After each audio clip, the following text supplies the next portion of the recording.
Welcome back to episode 30. So in this video we're going to be taking everything we've learned up to this point and reading the entire contents from a file. Now we've read one line from a file, but what if there's multiple lines in a file? Well, we're going to use loops to do that.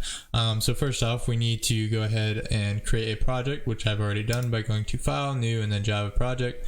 And then I created a file inside of that project called readfile.java, and then in that file I created a class called readfile. And now in that class I have the main function, and we're going to go ahead and create a scanner because scanners are Java's way of reading input.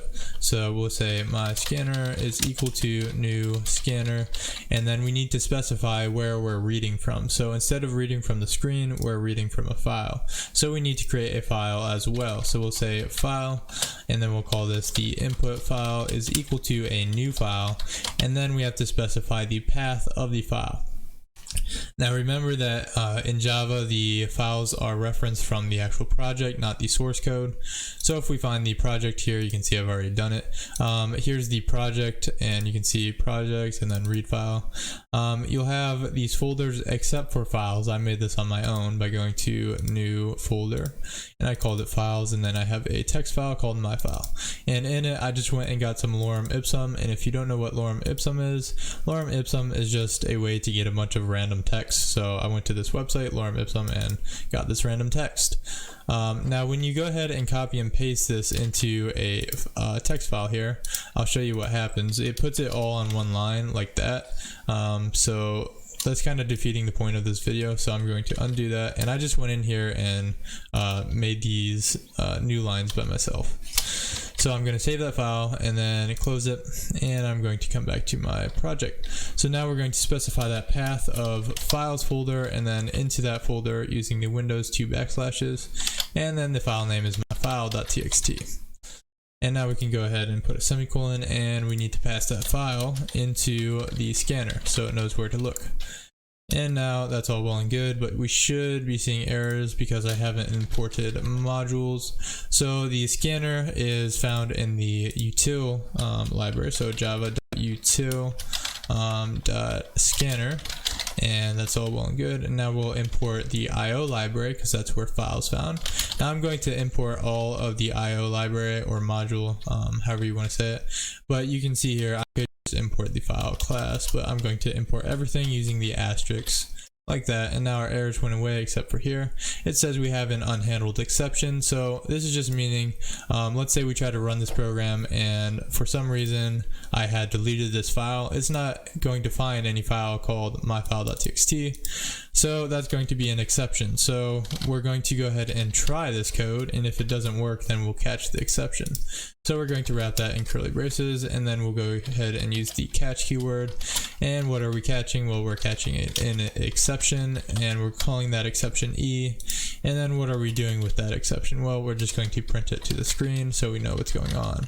So print line, there we go, and E, like that. Now all of our errors have went away. Now we can go ahead and read the contents. So we're going to read the contents using a while loop, which we learned in like 2 videos ago.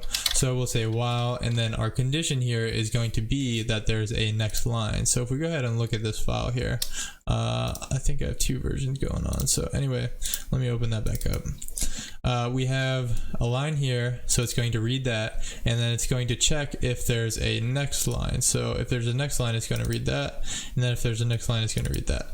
So that's basically what's going on there. Let me close that, and then we'll go ahead and do that. So the method is part of the scanner class. We'll say my scanner because that's our scanner object, and then we'll say call the dot operator. I should probably talk about the dot operator real quick. So the dot operator is just a way to call the methods associated to an object.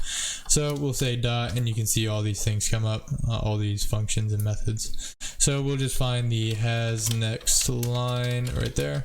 So this is checking if it has a another line, so after the line we are reading. So if it does, then we're going to read that line. So we'll set it equal to a variable type string.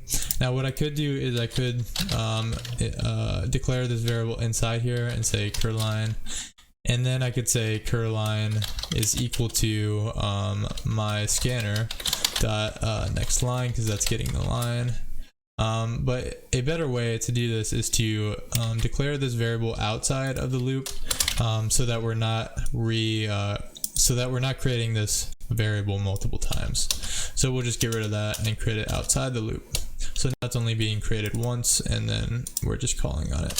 So now we can go ahead and print that line to the screen using system.out.println, and then we'll print the current line. So now this should work. If we go ahead and run this here, should read the contents from the file, and there you go. There's the contents of that file. Let me just show you. There it is. So yeah.